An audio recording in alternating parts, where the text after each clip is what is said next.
Hi everyone, I'm Ananya Mukherjee, an author, a storyteller, and a corporate communications leader based in Singapore from the Lead Galvanizer cohort. I'm delighted to be here today. To start with, please accept my apologies for not being able to do this in person. I've just had a surgery and have been advised not to travel until I recover fully. I'm hoping you will forgive me for this and will listen and find my story just as engaging nonetheless. Until the age of 6, I lived with my parents in various small towns in remote India. Some of these places did not have schools, and what that meant was that I was left with little option to be formally educated. When I turned 6, my dad took up a new job in a mid-sized suburban town in Odisha in eastern India. There was only one English medium school in that little town. My parents were naturally very impatient about my education, so they approached Mr. Roy, the principal of Sunshine Public School, to see if I could be accommodated. I obviously could not take a test because I really knew nothing except what I was taught at home. After much pleading, the kind-hearted Mr. Roy agreed to take me in his school despite no seats, and I was allowed to just sit in class. I had to prove myself in 3 months before the school would officially admit me.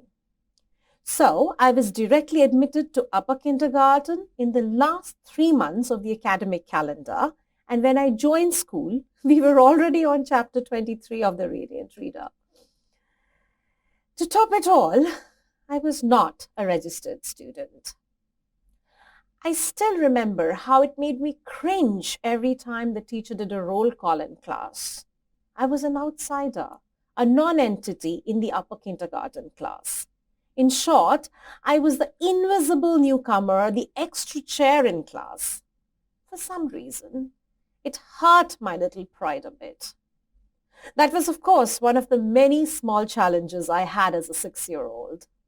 The medium of instruction was English, and children weren't allowed to speak in any other language at the school, not in class nor in the playground.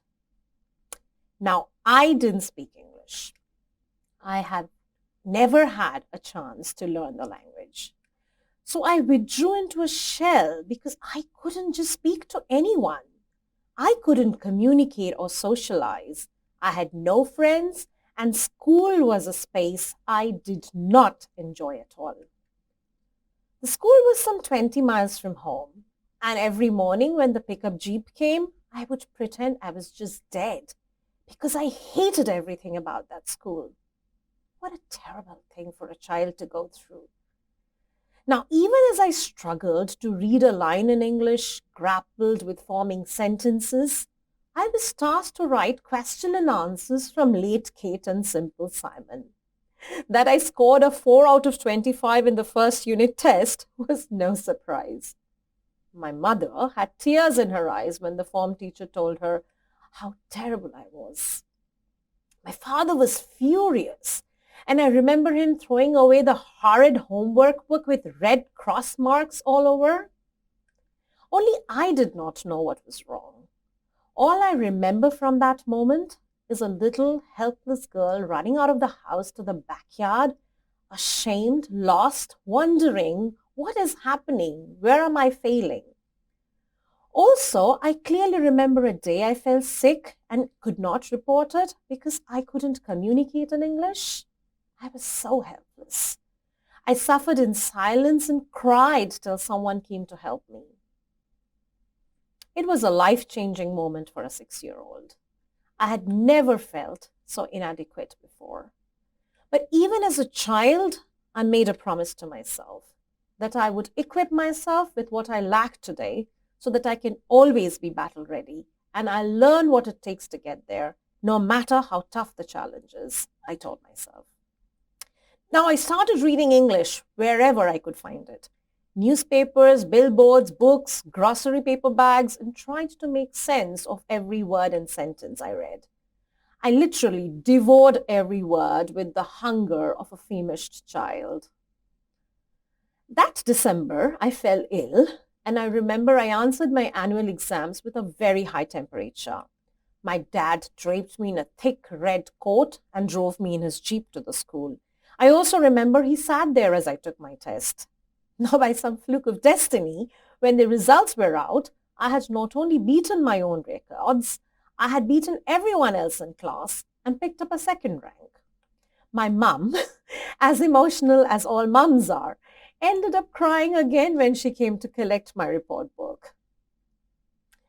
The school principal, remember Mr. Roy, as generous as only he could be, announced a special award for the student who was not registered. I received my first book, Cinderella, as a special prize from him in the school assembly. I never scored a second rank again in Sunshine Public School and topped the class in all subsequent years in English, no matter where I studied thereafter. Now, why am I telling you all this? My journey from that 6-year-old to leading narrative and content for one of the largest privately held companies in the world, being a published author of short stories in English, getting recognized as one of the top 3 Indian authors in 2022 is an outcome of that single promise.